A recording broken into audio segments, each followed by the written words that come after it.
¿Cuántas promesas te han hecho que no se han cumplido? Yo no te prometo un gran sueldo. Te prometo un trabajo fijo. No te prometo que siempre sea como el primer día. Te prometo que nunca te faltarán las fuerzas. No te prometo que todos tus compañeros resistan.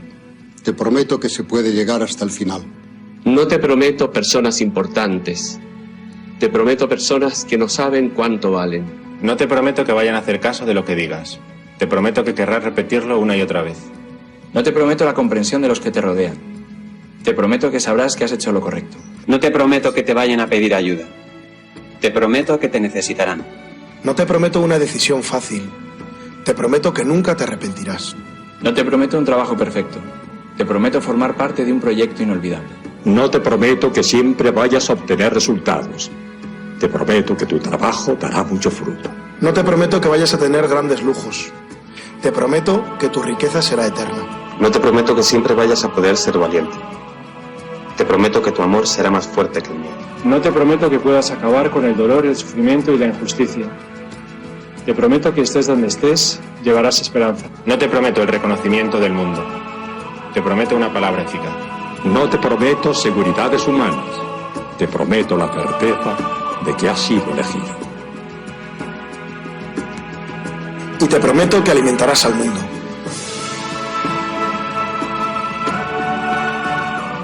Unirás corazones. Acompañarás a los que sufren. Confirmarás a los que quieren ser fuertes. Experimentarás con ellos la verdadera alegría. Sumergirás a los hombres en la verdad. Y serás sacerdote, testigo de Jesucristo.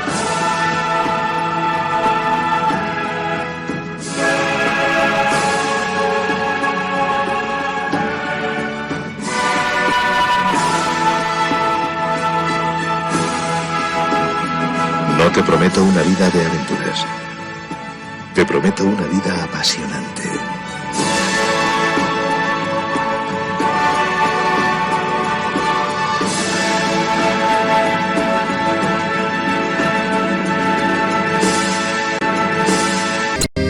Jesucristo, Señor de la historia, que estuviste, estás y estarás. Sos presencia, esperanza y memoria. Sos el Dios de la vida hecho paz. Sos el mismo Jesús que estuviste junto al lago de Genesaret, y ante el hambre del pueblo exigiste, denle ustedes por Dios de comer. Quédate con nosotros, Jesús, te da miedo tanta oscuridad. No es posible morirse de hambre en la patria bendita del pan. Quédate con nosotros, Señor, que hace falta un nuevo Emaús. La propuesta será compartir como vos y en tu nombre, Jesús. Primitivo ritual de pastores, que fue luego banquete pascual, homenaje de nuestros mayores al Dios vivo de su libertad. Cena santa, signo y profecía, memorial de Jesús servidor, nueva alianza de la Eucaristía, que es misterio de fe y comunión.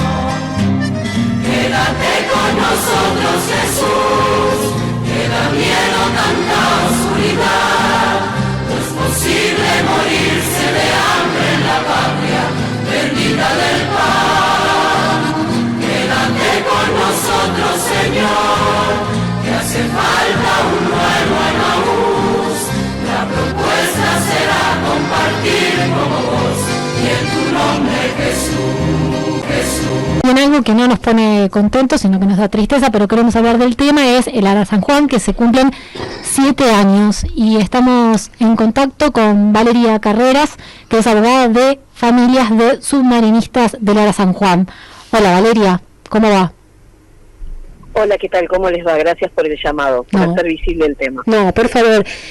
Si querés, hacer un resumen de cómo está la situación que ha pasado en estos 7 años. Bueno, lo primero que te digo es hagamos memoria con la audiencia. El Ara San Juan se hundió en el macrismo durante el gobierno de Macri, 15 de noviembre del 2017.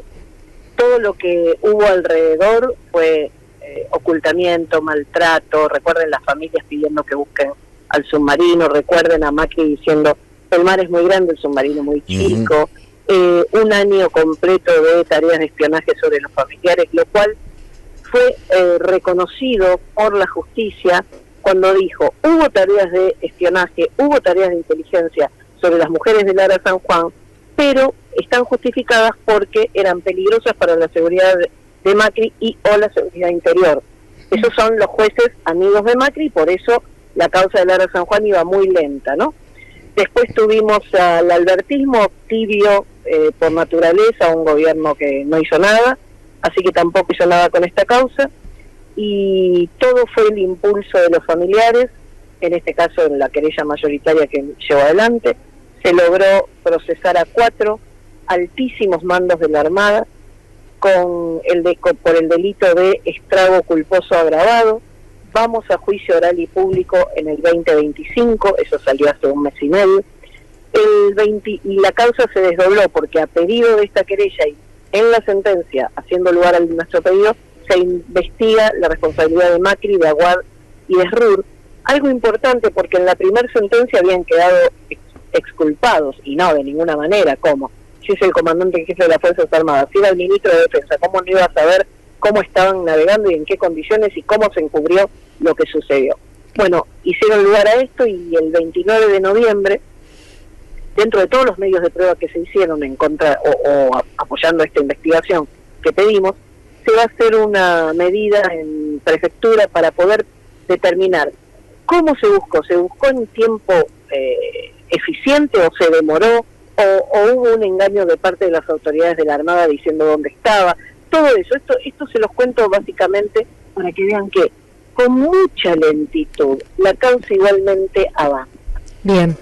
Después estamos viviendo otro tema que es propio de este gobierno. Este gobierno de Milei no le interesa para nada la soberanía. De hecho, hizo el acuerdo con Inglaterra cediendo derechos soberanos a Inglaterra, ¿vieron? Sí. Claro. Hace poquito, Mondino.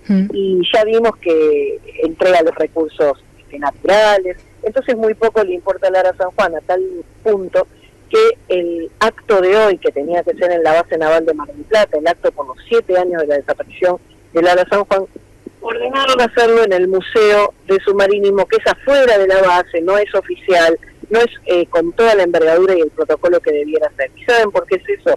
Porque hay un operativo de invisibilizar, olvidar y no hablar más del tema. Claro. Pero no vamos a frenar, no vamos a parar. Recuérdanos, ¿qué se sabe que pasó con el Ara San Juan? Te cuento algo. Vengo muy gratificada, muy contenta de una escuela Santa Faz en la Luz Oeste, en donde durante 2 horas chicos de 14 años hicieron una exposición sobre qué había pasado con el Ara San Juan, previo mostrar cómo funciona un submarino. Realmente ahí ganamos la batalla de la memoria, porque en la gente está el Ara San Juan. Y a tu pregunta, lo que pasó fue, estaba en malas condiciones. La noche anterior ayer, digamos, el 14 de noviembre, empezaron a llamar a la base, diciendo que hay incendio de baterías. A la 1 de la mañana otra vez, a las 2 de la mañana otra vez, hubo un llamado a las 4 de la mañana y el último a las 7:20 de la mañana. Y después pasó lo que tenía que pasar. Nosotros sostenemos que en esas 7 horas se iba a socorrer a la tripulación. Tal vez el submarino se iba al fondo, pero no con la tripulación. Lo que sucedió fue que el día anterior hubo un ingreso de agua salada al sector de baterías, eso fue el circuito, intentaron arreglarlo y como había un temporal, no tuvieron estabilidad, hubo un cortocircuito, perdieron el plano y se fueron al fondo del mar a 900 metros. La presión del agua comprimió, para que ustedes se den cuenta, piensen en una latita de gaseosa vacía y apriétenla con la mano. Eso es lo que hizo el mar con las toneladas de hierro del submarino. Piensen que el submarino en superficie medía 67 metros y abajo quedó reducido como un acordeón a 33 metros. Eso es lo que pasó. Pasó la desidia, pasó el abandono, pasó la falta de inversión. Se llegó a encontrar a Lara San Juan, ¿no? ¿Cómo? Se lo llegó a encontrar. Sí, al año de desaparecido, un día después del aniversario, mágicamente se encontró el Lara San Juan. Mágicamente. Nosotros tenemos que siempre supieron dónde estaba, Claro. pero no, por algún motivo no querían dar con su lugar. Recuerdo las discusiones, doctora, en relación a qué empresa lo iba a ir a buscar, a la contratación, la lucha de los familiares para que la búsqueda continuara, y todo. ¿Hay causas subsidiarias de esta que se abrieron? Porque me imagino que hubo Mira, un mar de irregularidades, siendo metafórico. Yo denuncié el encubrimiento, que es lo que vamos a hacer el 29 de noviembre. Esa causa, Comodoro Pi la tiró por la borda, digo yo. Se la tiró a Caleta Olivia. Tener una causa que tramite tan lejanamente también genera lentitud, falta de medios, y por ende hay como una garantía velada de que no va a avanzar. Sin embargo, se toparon con un puñado de gente que tiene una fuerza. Yo digo que ellos hicieron una mezcla de dolor y de amor para tener ese motor que tienen, que son, como vos decías, lograron la búsqueda, logran poner en el tapete este tema frente a una agenda nacional que te barre, ¿no? que soy una topadora. El secreto de aquella búsqueda, no me acuerdo tu pregunta, si había sido penoso, si había sido complicado. Otras causas, si se abrieron, claro, por irregularidades, porque hubo contrataciones, recuerdo, no sé, recuerdo cosas raras.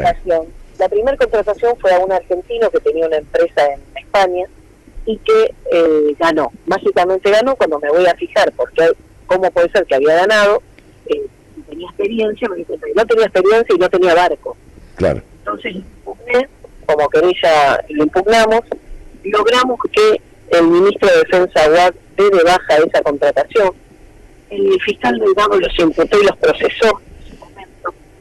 Y contrataron otra empresa que era la mejor, nos habían dicho era la mejor del mundo, Ocean Infinity. Finalmente se encontró. Esa empresa Ocean Infinity, nosotros tenemos la certeza que también hizo un barrido, un mapeo de nuestro fondo submarino para saber dónde están las vertientes de hidrocarburos. Pero ese es otro tema, ¿viste? ¿Sabe lo que me llama la atención? Que quizá excede el campo jurídico, pero usted caminó todos los recovecos de esta causa. No sé si la indiferencia o la falta de espíritu corporativo, en el mejor sentido, que históricamente tuvieron las tres Fuerzas Armadas. Todas las fuerzas de seguridad tienen un espíritu corporativo. No toques un marino porque se te viene la marina encima, no toques a un oficial del ejército. Y sin embargo, durante el gobierno de Macri, yo recuerdo un caso que ni bien empezara la gestión de Macri, Patricia Bullrich mandaba a reprimir a Jujuy y murieron 44 gendarmes. Y le terminan entregando un sable. Y a estos tipos hunden un submarino, ¿no? Y la misma fuerza, supongo por orden del Ministerio de Defensa, los manda al museo. ¿Qué pasa con la fuerza, con los hombres y las mujeres que componen la fuerza? Mataron a 44 camaradas. Sí, son unos cobardes. Tenemos, lo digo siempre a viva voz, incluso en el alegato de juicio, todo.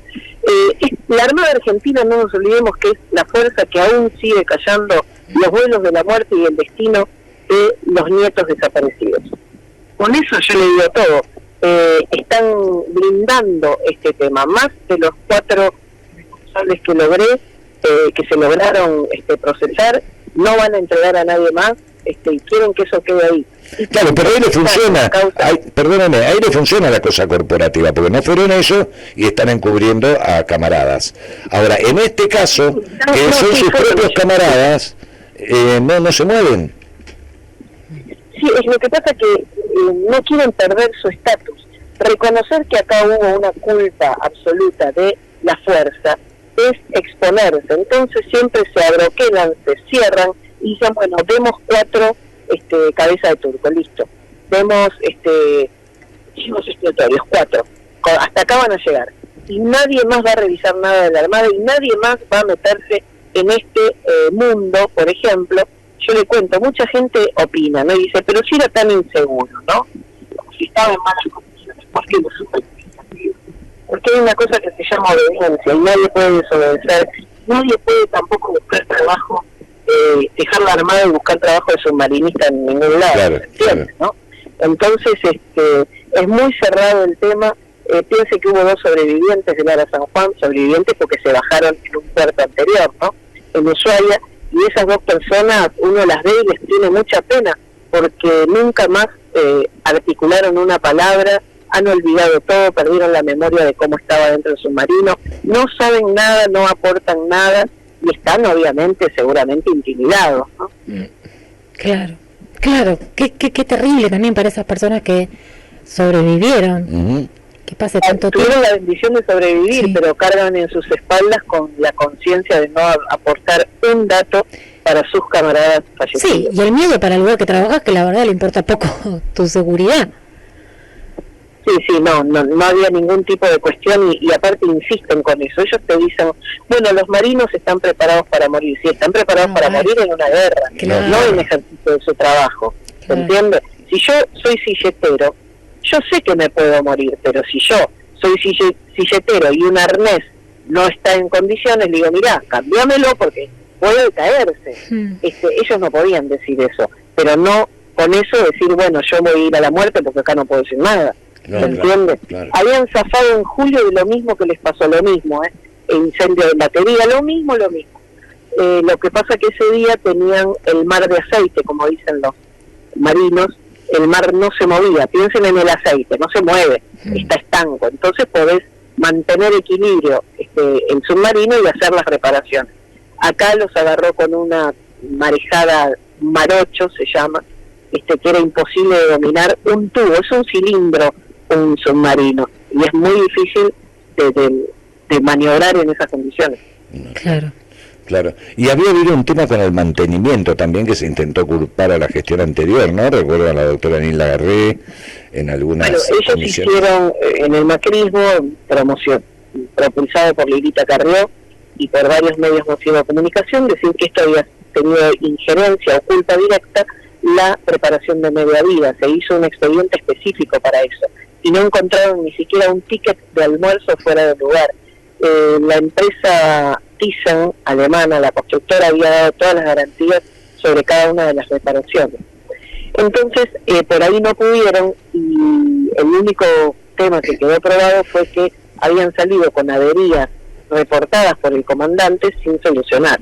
Y bueno, las averías en un viaje tan extenso, eran 25 días de misión, en algún momento el submarino había avisado ya en julio y en otras situaciones, esto no va más, hasta que se fue a pique. Valeria, mencionaste que había, creo que dijiste, 4 altos mandos condenados. Digo, esto es muy positivo.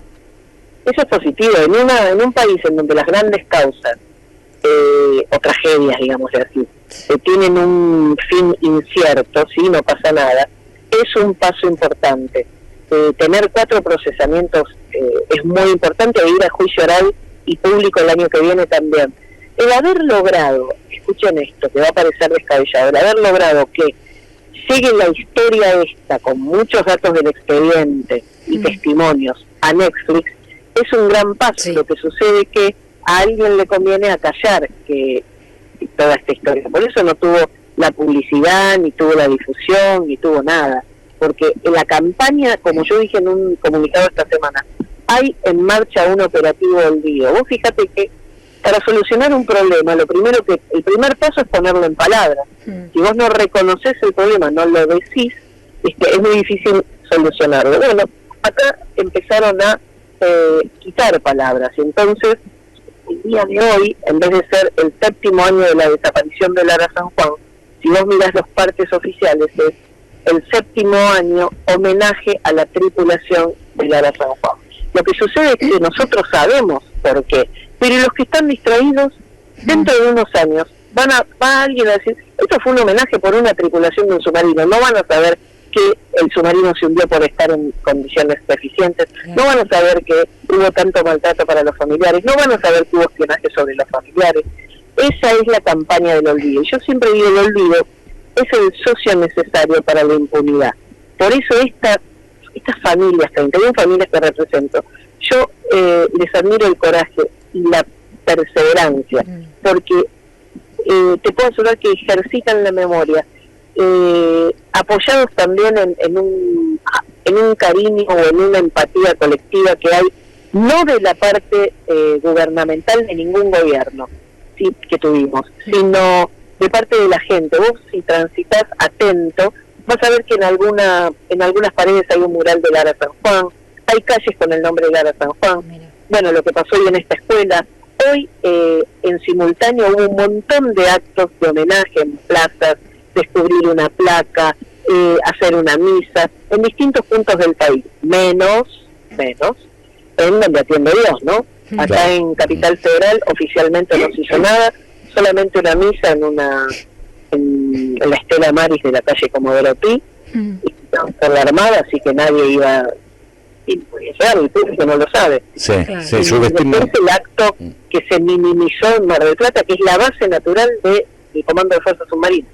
Subestiman la memoria popular, no conocen. La memoria popular, absolutamente. Subestiman la memoria popular porque hubo causa hace unos años, la masacre de Napalpí, se dictó un juicio, una sentencia de lesa, está también el proceso de la Patagonia Trágica, pasó con los militares, mató, fue en cana 25 años después, es decir, claramente la memoria popular no se borra por voluntad ni por campañas. Pero hay que estar atentos. No, claro, no, eso no sucede porque sí. Doctora, por mi parte, con los familiares, porque ahí había sostén de familias, había hijos que sostenían a sus padres, matrimonios con hijos chiquitos, recuerdo. Sí, 64 chicos quedaron huérfanos de padres. Claro. ¿Tienen alguna reparación esas familias? ¿Tuvieron alguna reparación o depende del resultado del juicio? No, una reparación indigna tuvieron. Era un proyecto de Aguad que lo llevó a cabo el ex ministro Rossi de Defensa y le dieron el tercio de lo que le hubiera correspondido si hubieran tenido RT. La Armada Argentina, al día que sucedieron los hechos, no tuvo RT. Recién tiene RT a partir de... RT no, es autoasegurada a partir del año pasado. Años estuvieron así en las mismas condiciones. Pero no quiero mezclar un tema monetario con un tema que es más importante. Pero es un maltrato más. Claro. Obviamente nadie les va, por más que les den, nadie les va a reponer lo que perdieron. Es decir, pero encima eso. Le convenía a ellos ser empleados de un kiosco, cruzar la calle, matarse y le pagaban 3 veces más a la familia. Pero ese es un tema muy feo que después van a decir, claro, lo que le importa es el dinero. Pero no, para nada. Pero que digan lo que quieran, siempre van a decir. Ya llegará. Siempre van a criticar. Hay que ponerse en la piel de ellos, hay que ponerse en el peor y más traumático hecho que es un padre asistir a la muerte de un hijo, algo antinatural. Hay que ver a las esposas tan jóvenes en aquel momento, digamos, eran muy jóvenes, los chicos muy chiquititos, bebés. Tengo un caso en donde el niño jamás le dijo papá, no había aprendido a decir papá. Y tengo otro caso que nació después del hundimiento, la niña, se llama Milagro. Y así un montón de evidencias que les podría referir. Sí. Terrible, la verdad, lo que pasó, cómo pasó, lo que hicieron con eso y lo que pasa hoy, a tanto tiempo, que es que bueno, hay avances positivos, pero bueno, todavía obviamente hay que seguir trabajando. Yo dije, ¿por qué nadie se ocupa de este tema? Y se lo dije a una autoridad política. Y me dice, porque 30.000 hombres de la Armada, ¿sí? Son más importantes que 44 hombres fallecidos.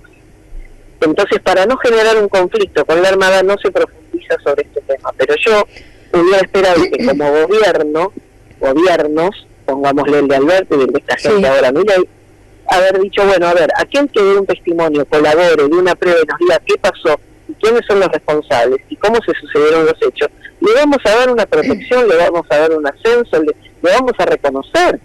¿Acaso no existe la ley del testigo protegido? Bueno, hagan algo respecto de esto. Sin embargo, no. Fue todo lo contrario. Bueno, vamos a seguir. Esperar de este gobierno es difícil, pero ahí el anterior sí, debería haber hecho algo en ese sentido. Ahí está otra deuda más. ¿Qué va a pasar? Bueno, Valeria, muchas gracias por el contacto. Gracias por recordarlo. Es re importante eso. Cuento con ustedes siempre, los medios. Gracias. Te mandamos un abrazo, Valeria. Gracias. Como venimos planteando en el marco de esta comisión, quienes hemos participado no solamente de la comisión original de Presupuesto y Hacienda, sino de todas las informativas que se han llevado adelante, que han tenido la presencia, lamentablemente la ausencia, podríamos decir, del ministro Caputo, pero la presencia sí del equipo económico, de Pablo Quirno, secretario de Finanzas, de Carlos Guberman, secretario de Hacienda, de Mariano de los Heros, director del ANSES, de Yanina Nano Lembo, reciente renunciante de la Secretaría de Niñez, y lamentablemente no pudo asistir, en último lugar, el responsable de salud. No quiero olvidarme de Torrendel y de Álvarez al frente de Educación y la Secretaría de Políticas Universitarias.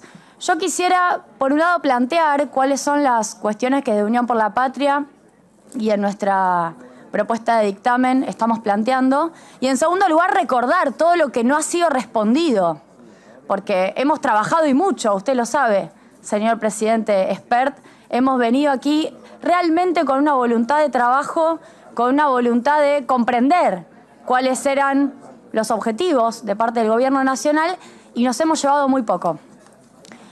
Decía nuestro compañero preopinante, Carlos Heller, en relación a la regla fiscal, la tremenda discrecionalidad que supone, que la verdad es que virtualmente hace que no tenga mucho sentido que estemos acá, diputados, diputadas, porque la regla fiscal postula, ¿no?, en términos generales, es el artículo 1 del presupuesto, que frente a cualquier caída de la recaudación por debajo de lo establecido, el gobierno decide, el gobierno nacional, Milei, sin pasar por el Congreso, qué es lo que ajusta.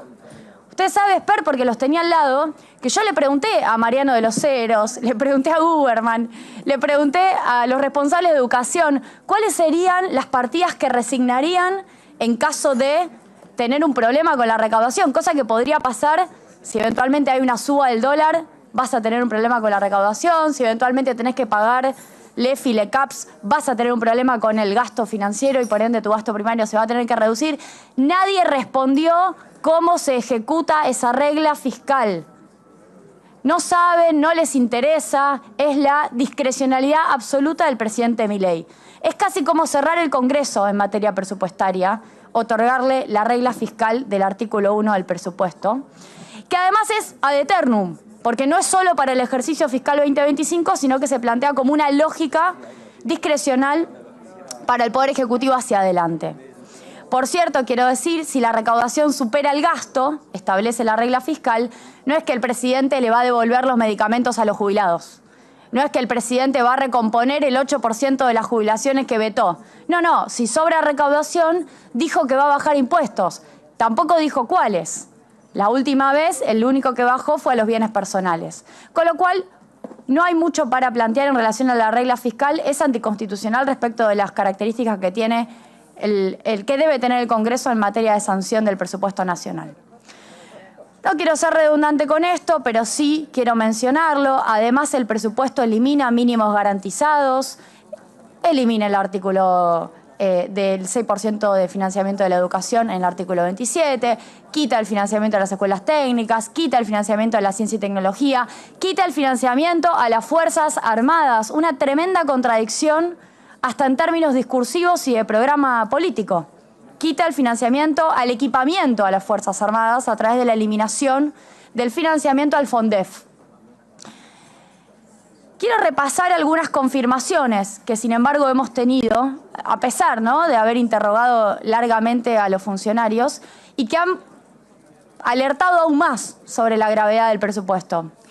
Cuando vino Mariano de los Heros, confirmó, cosa que no estaba claro según el presupuesto, que el bono para las jubilaciones de la mínima va a estar congelado en 70.000 pesos para todo el año 2025. Congelado para todo el 2025.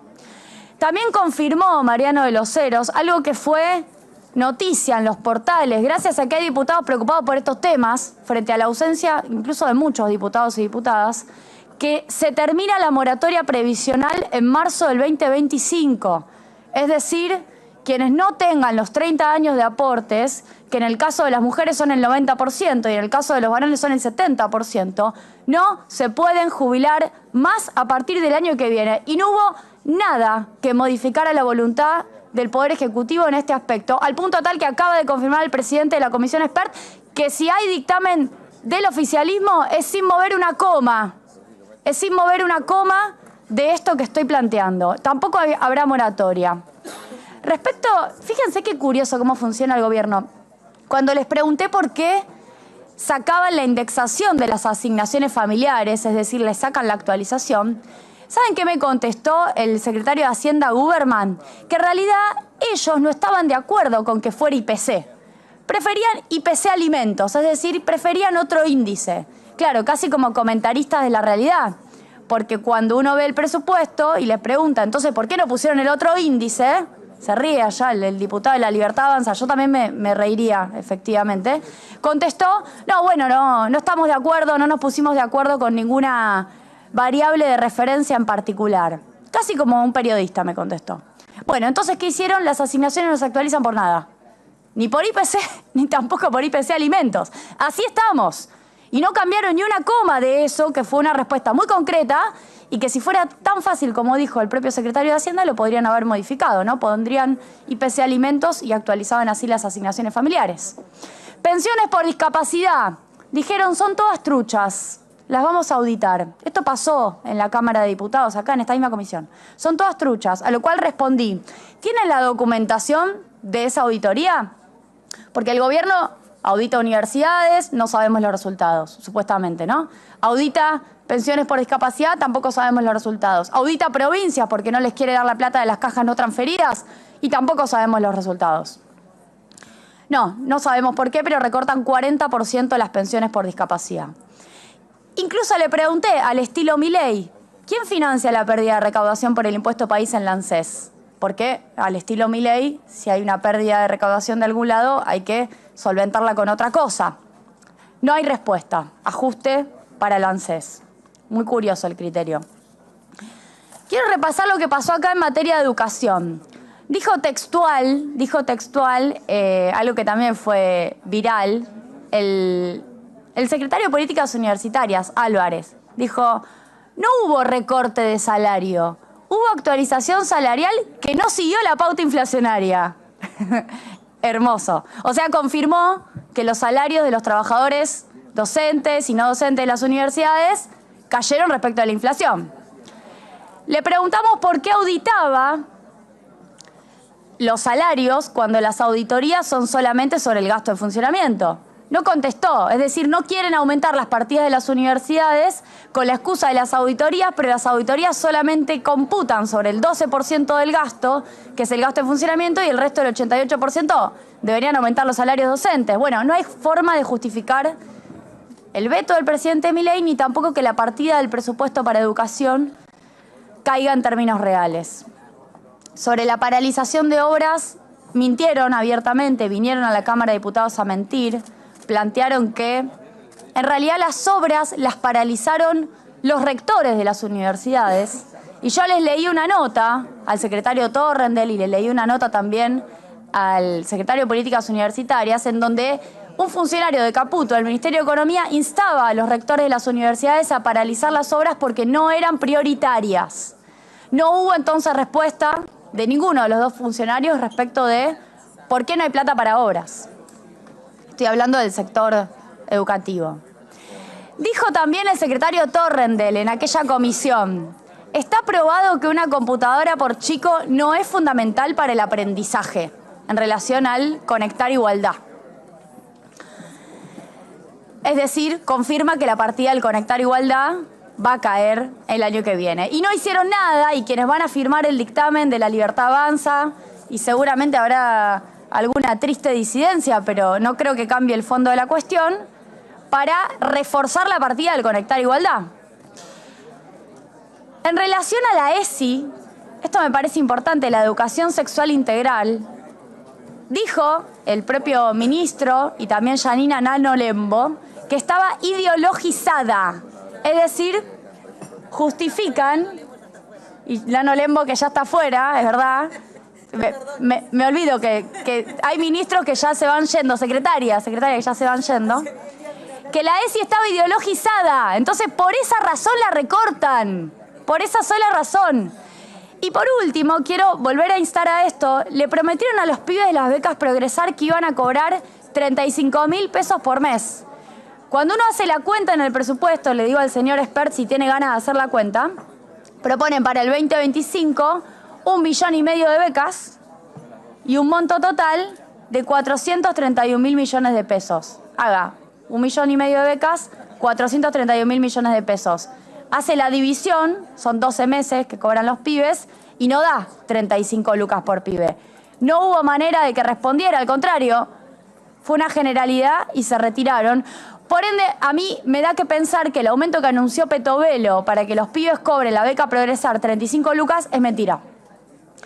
Tampoco hubo nada, ningún cambio, ningún atisbo de querer mejorar un presupuesto que tiene estos problemas. Quiero repasar lo que dijo la renunciante, Nano Lembo, en relación a niñez y adolescencia, porque a mí lo que me parece importante es resaltar algo que desde Unión por la Patria hemos hecho y con mucha dedicación, que es trabajar. Trabajar para que el presupuesto efectivamente cambie y efectivamente mejore. Y en ese trabajo nos hemos encontrado con confirmaciones del ajuste e incluso con noticias que no teníamos pero que los propios funcionarios nos dieron. El 85% del presupuesto del área de desarrollo social que manejaba la renunciante Nano Lembo es la plata de las políticas alimentarias. No pudo justificar la secretaria por qué baja de 6 millones a 3 millones de módulos alimentarios. Eso es el 85% del presupuesto del área. Es decir, el ajuste más importante es que dejan de comprar comida y dejan de asistir a comedores y a distintas organizaciones de la sociedad civil. Tampoco hubo ninguna revisión al respecto.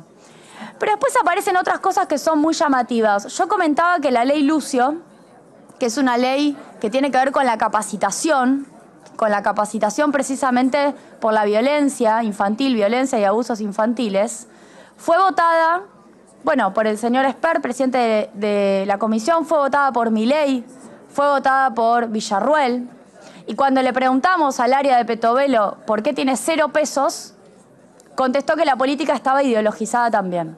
Es decir, no hay ni un solo argumento. La ley Brisa, que es la ley que establece una cobertura para los hijos, las hijas, víctimas de mujeres que fueron asesinadas, víctimas de femicidios, tiene 0 altas este año y no tiene altas para el año que viene, a pesar de que este año ya hubo 178 víctimas de femicidio.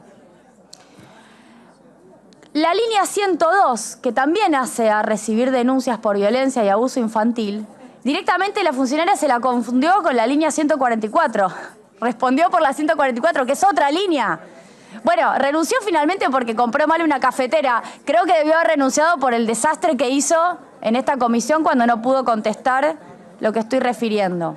Y quiero mencionar además que en promoción y protección a los adultos mayores 41,3% de recorte. En los centros de desarrollo infantil ejecutaron 10% este año. Van a caer solamente 800 centros de desarrollo infantil cuando vienen siendo 2.919 y no hubo explicación de ese recorte ni tampoco ganas de cambiarlo. Y las acciones de acompañamiento para egreso de jóvenes sin cuidados parentales caen 38% para 2025 respecto del 2023. Quiero dejar constancia realmente de esto que hemos documentado, quienes hemos trabajado en el presupuesto, quienes desde Unión por la Patria consideramos que el presupuesto es la ley de leyes, que es la que contiene, es la ley que contiene los gastos más esenciales que nosotros consideramos que son importantes, pero que la sociedad nos demandó, como diputados y diputadas a lo largo de este año. Y quiero cerrar con el punto más álgido que tiene este presupuesto, que tiene que ver no solo con la discrecionalidad de la regla fiscal, que ya la mencioné, con los tremendos ajustes que se consolidan en el 2025 respecto de las subejecuciones del 2024, sino, en tercer lugar, con la discrecionalidad para la administración de los pasivos que se establece en el artículo 54 de la Ley de Presupuesto, que no contentos con traerla el 15 de septiembre en el marco de ese proyecto de ley. El 23 de septiembre, una semana después, lo publican por DNU, Decreto de Necesidad de Urgencia 846, que establece lo mismo que el artículo 54, así que lo voy a resumir para los dos casos, que es básicamente no vamos a pasar por el Congreso de la Nación para algo que establece el artículo 75 de la Constitución Nacional, que es el arreglo de deuda. Es decir, son inconstitucionales tanto el artículo 54 del presupuesto como también el DNU 846, y no piensan cumplir con la Ley de Administración Financiera. Vino Pablo Quirno, el secretario de Finanzas, mintió abiertamente, citó un DNU que se había publicado en el gobierno anterior, en el 2022, un DNU de la administración del ministro Martín Guzmán, que no establecía canje de deuda en moneda extranjera, lo establecía para pesos, pero lo citaron como antecedente para algo distinto, porque lo que pretende hacer el secretario de Finanzas es algo distinto, es canjear los bonares, que son los títulos bajo ley local en moneda extranjera, que vencen en enero del 2025 y que vencen en julio del 2025, suman unos 3.000 millones de dólares, y canjear esos bonares ofreciendo, y lo quiero dejar asentado porque esto va a ocurrir si no hay una amplia mayoría el 21 de noviembre rechazando el DNU 846. ¿Qué es lo que pretenden? Bueno, volver a endeudar a la Argentina con más pago de cupones, más pago de intereses, extensión de plazo y por ende no pagar la deuda. Porque también es una mentira esto de que este gobierno sí quiere pagar la deuda. Este gobierno quiere postergar los vencimientos de enero y postergar los vencimientos de julio, amparándose primero en el artículo 54 del presupuesto, y como tenían una negociación con los acreedores en marcha, sacaron el DNU 846 porque necesitaban tener la herramienta, porque la necesitaban, les surgía tenerla, para poder sacarse de encima los vencimientos. Por cierto, que hoy estemos acá discutiendo en esta comisión de presupuesto no es porque el señor Espert se iluminó el martes a la mañana y de repente tuvo muchas ganas de que el presupuesto se aprobara. Es porque desde Unión por la Patria, junto con otros bloques, planteamos que este DNU 846 al cual me estoy refiriendo, que debió haber sido parte de una discusión del presupuesto, pero que lo sacaron por izquierda y a escondidas, y mintiendo porque sacaron primero un articulado sobre el Fondo de Garantía de Sustentabilidad y tergiversaron por abajo la discusión de la deuda, le molesta muchísimo al ministro Caputo. Le arruina el programa financiero al ministro Caputo que nosotros discutamos este DNU. Y entonces se pusieron a trabajar para que la sesión se cayera, y a cambio tenemos entonces esta comisión de presupuesto discutiendo los temas que sí le importan a los argentinos. Así que lamento, señor Espert, que haya tenido que convocar tan rápidamente, pero me parece que tiene que ver con el logro desde Unión por la Patria de plantear los temas que al gobierno sí le molestan y sí le duelen. El 21 desde ya seguimos convocando para que se rechace el DNU 846, pero es muy importante también que el artículo 54 del proyecto oficial se retire, porque tiene que ver con una inconstitucionalidad, pasa por encima del Congreso y viola la Ley de Administración Financiera. Por todas esas razones, vamos a rechazar los puntos más importantes que yo vengo mencionando de este presupuesto, que aumentan la discrecionalidad del Poder Ejecutivo, pero además vamos a plantear cuáles son las partidas de gasto que pretendemos que se mantengan en términos de poder adquisitivo en el 2025 respecto de los niveles que venimos defendiendo, que finalmente eran niveles de gasto mucho más importantes del 2023, que hacen a no solo lo que desde Unión por la Patria consideramos, sino lo que la sociedad nos demandó este año 2024. Muchas gracias. Gracias. Un informe afirmó que ya se cerraron 16.500 pymes argentinas en lo que va del año.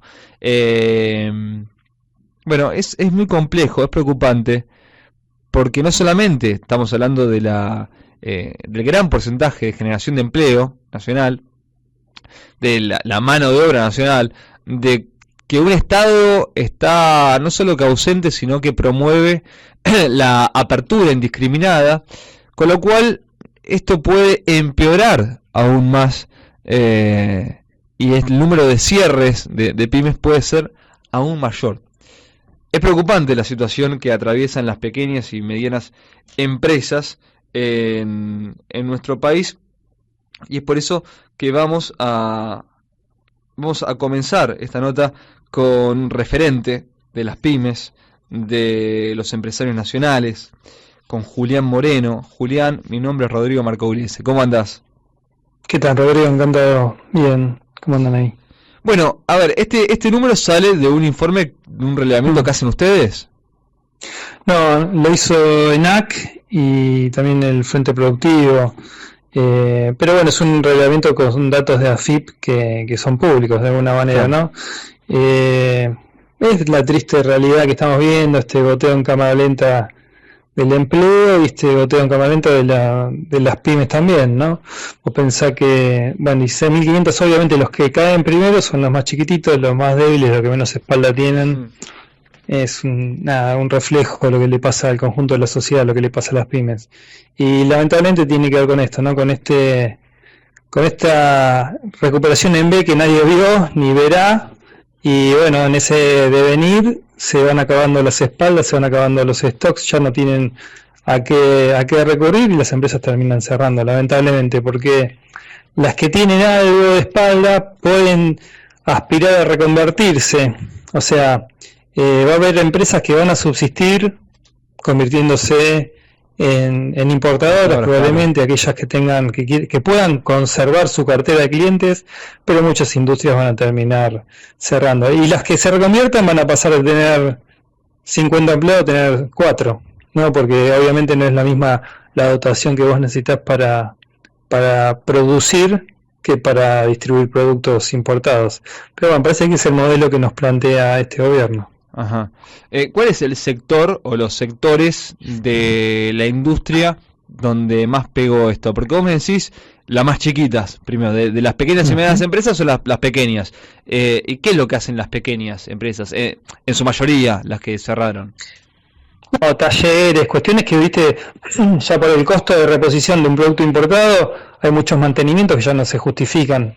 Entonces, o productos que bueno, hoy se consiguen. Vos pensás que a diferencia de los 90, hoy China está dentro de la Organización Mundial de Comercio y los precios y el poder industrial que es China hoy es no puede competir Estados Unidos, no puede competir Alemania, imagínate nosotros, ¿no? Entonces, cualquiera que esté compitiendo con un producto que hoy alguien importa está con la fecha de función fijada ya. La verdad que tenemos un panorama oscuro, todas las industrias, no solo las chicas, te digo, las chicas son las primeras que caen por una cuestión de espalda, pero empresas medianas y grandes también están viendo que no tienen ningún futuro en este modelo. O sea, están tratando de ver en qué se convierten, si vale la pena convertirse en algo, si se hacen depósito de productos importados o en qué se convierten, porque también está la cadena de valor, ¿no? Vos en una industria tenés materia prima, procesos intermedios y un tipo que hace el último eslabón al consumidor final. Bueno, el último eslabón, en vez de producir, puede importar y sigue con su misma cartera de clientes, pero todos los que están en el medio, que le vendían, no sé, el que le hacía la tintorería al que después hacía las sábanas, por decirte algo, la tintorería, ya su cartera de clientes no vale nada porque ya no hay nadie que haga las sábanas, vienen todas de afuera. Te doy un ejemplo pavo, ¿no? Pero todos los eslabones intermedios desaparecen, ¿no? No es que se pueden convertir en importadores, porque ya el que se va a convertir en importador es el que tiene el cliente final en su siguiente eslabón. El cliente es un proceso industrial, ese está muerto. Entonces, es una situación crítica que hoy está contenida, entre muchas comillas de contenida, porque la importación no está liberada. O sea, la importación está liberada conceptualmente, pero vos hoy no puedes pagar importaciones. Es muy difícil hacer la compra. ¿Por qué? Porque el Estado no te libera los dólares para poder pagar la importación. Eso hoy es lo que está cuidando a los puestos industriales, pero va a depender del éxito, también éxito entre comillas, ¿no? El éxito de este gobierno, que consiga los dólares necesarios como para abrir las importaciones y directamente declarar la muerte de toda la industria nacional. Julián Moreno es presidente de la Asamblea de Pequeños y Medianos Empresarios de APYME. Te consulto, Julián, vos sos hijo de empresarios pymes, comenzaste vos a hacerlo, ¿sabes por qué te digo? Para que me digas, porque ya hemos tenido varias crisis, ¿no? Cuando un pyme cierra, ¿en qué porcentaje después vuelve a emprender? Porque verdaderamente es algo que se lleva hasta la salud del empresario esto. No tengas duda. No, yo soy primera generación, en realidad empezamos junto con mi viejo, porque mi viejo era empleado público hasta los 90, que las privatizaciones lo empujaron, digamos, a la actividad privada. Yo justo en ese momento terminé el secundario, así que arrancamos juntos a probar en este mundo. Pero lo que vos decís es cierto, porque, bueno, depende de las espaldas de cada uno, y la experiencia, ¿no? Es como decís vos, si uno vivió crisis sabe más o menos cómo pilotearla, pero a veces mucha gente se encuentra engañada, cree decir, bueno, ahora viene la recuperación, y en el interín te vas liquidando todos tus ahorros, todo tu stock, empezás a pedir crédito, cuando te diste cuenta, la reactivación no vino y debes tu casa. Claro. Entonces, hay muchos empresarios que bueno, sí, se los llevó la salud. No, pero digo, además, ¿no? Supongamos que tiene que cerrar, se come todo el stock, la guita, lo que tenga, y después vuelve a generar plata, ¿no? Vuelve a generar. Esa persona que ya vivió este momento, que ya tuvo que despedir gente, ¿vuelve a emprender? A eso me refiero. No sé si tienen medido cuántos son que vuelven a abrir una pyme de los que ya cerraron. No, por eso lo más crítico, porque lo vimos mucho en la pandemia, lo más crítico es las industrias. Obviamente un comercio cierra, cambia el ciclo político y bueno, y vuelve a abrir. Claro. Una industria, vos en una industria tenés mucho capital, es una actividad de capital intensivo, o sea, vale mucho más lo que vos tenés invertido en maquinarias y en equipos que la venta o el stock. O sea, ahí hay una cuestión, hay muchas empresas que están endeudadas, producto de que compraron una maquinaria nueva o hicieron un galpón más, y resulta que te cambia el ciclo político, como cambió, digamos, con este gobierno, y te quedaste sin actividad y con la deuda. Y vos la máquina está parada. Entonces, esos golpes, cuando vuelva a cambiar este ciclo, lo pensás dos veces. O sea, lo que genera este tipo de políticas, que un día vas por un lado, un día vas para el otro, es que realmente te quitan las ganas de seguir intentando, porque decís, está bien, viene un gobierno nacionalista, si querés, progresista, llamémoslo como que productivista, qué sé yo, desarrollista, lo que sea, que a vos te genere un mercado, bueno, fenómeno. Ahora, si no me asegurás 10 años de continuidad, no puedo seguir invirtiendo. Entonces, de alguna manera bombardea al próximo gobierno o al próximo ciclo este tipo de experiencias. Eso es lo traumático, o sea, genera justamente un trauma que evita que volvamos a arriesgar. Y eso en el sector industrial, que justamente es el que todos los países del mundo quieren desarrollar, bueno, nosotros no solo lo bombardeamos ahora, sino que bombardeamos las esperanzas de generarlo en un futuro. Eso es lo terrible que estamos viendo. Claro, sí, seguro. De aquí en adelante, y vuelvo a lo que hace un rato me estabas comentando, de lo que se importa es terminado, no es... Claro. De aquí en adelante el futuro de seguir con estas medidas, oscurísimo, ¿no? Por eso es oscurísimo. Vos pensás que en los 90 más o menos se destruyeron el 30% de las empresas industriales que hay en Argentina. Y te repito, no estaba China. O sea, con la competencia no era tan abismal. Hoy es imposible. Hoy, con fronteras abiertas, competir en el mundo, en el comercio internacional de bienes, es fatal. O sea, fatal porque no tenemos ninguna chance. Eso es lo terrible. Entonces, nos aterra tener un gobierno que la esté pifiando tanto, porque te desprotege a nivel aduanero y para colmo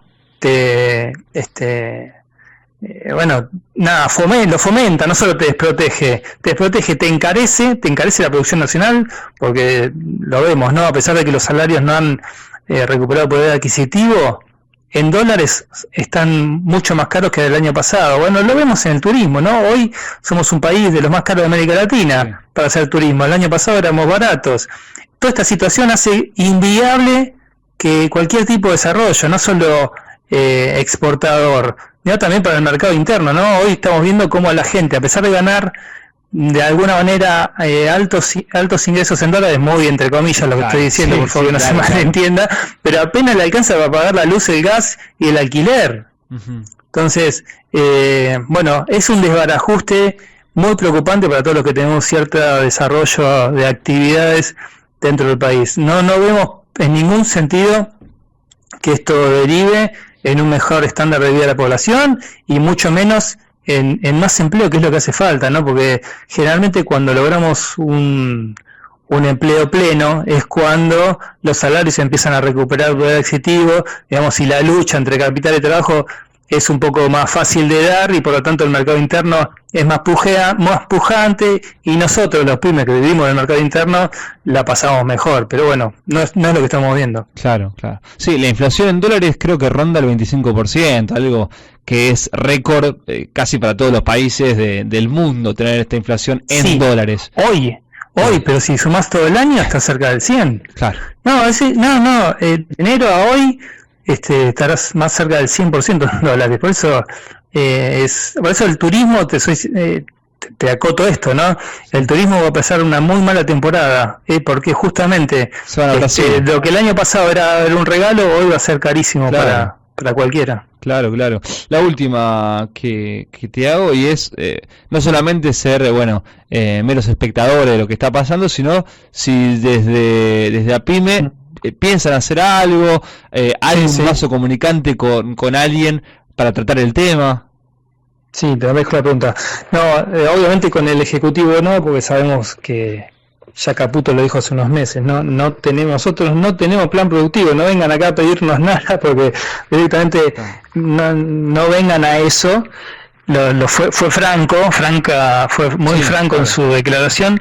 Entonces nuestra única expectativa es a través del Poder Legislativo, que también tiene sus bemoles, ¿no? Porque es difícil conseguir mayorías suficientes, pero nosotros estamos trabajamos, en realidad ya lo tenemos listo, un proyecto de emergencia PYME, ya tiene firmado por varios diputados, tenemos que lograr que salga de comisión para ser tratado en la Cámara, pero básicamente lo que busca es proteger a estas unidades productivas, justamente un poco lo que decía en algún momento de la charla, ¿no? Tenemos que sostener esas unidades para cuando esto pegue la vuelta, esas unidades productivas estén disponibles para empezar a producir, ¿no? Que se levante la térmica, se saquen las bolsas de las máquinas que hoy están cubiertas y se empiece a elaborar.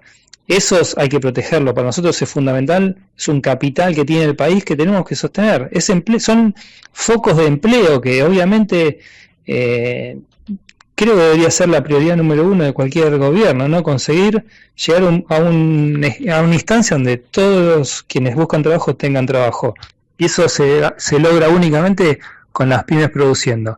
Bueno, proteger esas pymes es lo que intentamos hacer con este proyecto de emergencia PYME, que esperamos pronto conseguir la masa suficiente, digamos, de apoyos como para que al legislativo no le quede otra que tratarlo. Y bueno, y en ese camino estamos, digamos, tratar de generar conciencia en la sociedad para que entienda hacia dónde vamos, porque realmente nos da bastante pavor a pensar que el año que viene el oficialismo logre una buena elección legislativa y ya no tengamos ni siquiera el poder legislativo como salvoconducto, digamos, para sobrevivir. Uh-huh.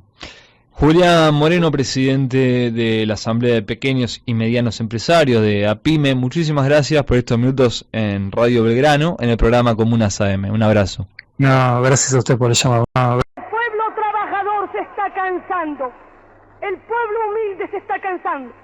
Basta de bravatas y de amenazas. No vaya a ser que nos enojamos y nos tomemos la justicia por nuestras propias manos. Entonces ya será tarde para lamentaciones. Entonces van a conocer lo que es un pueblo de paz y de concordia a lo que es un pueblo que lucha con una mística y un ideal como sea Perón, que la causa del pueblo.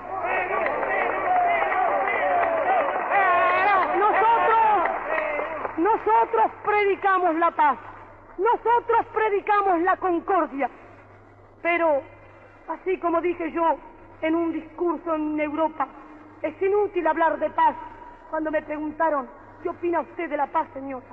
Es inútil hablar de paz. Es inútil vivir, cerrar los ojos a la realidad. No habrá paz en el mundo mientras no desaparezcan las odiosas diferencias sociales. No habrá paz en el mundo mientras los obreros sean carne de cañón en la guerra y brazos de trabajo en la paz.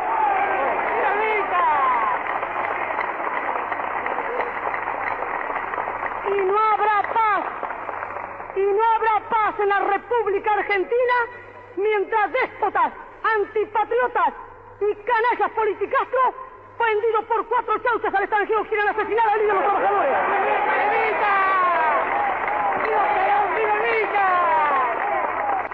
La consigna de la hora, estar alerta. Cada descamisado ha de ser una célula, pero una célula de la patria y no una célula del comunista que trabaja para Stalin. Nosotros no tenemos más banderas que la bandera azul y blanca. Nosotros no cantamos más himno que el nuestro y nosotros no victoriamos más general que el general Perón porque no necesitamos a nadie más victoriarlo. Pero no debemos ir a la lucha de masa en este momento hasta que no se dé la orden. Pero cada descamisado, cualquiera que hable mal de Perón, debe romperle un botellazo en la cabeza o la cabeza si es necesario.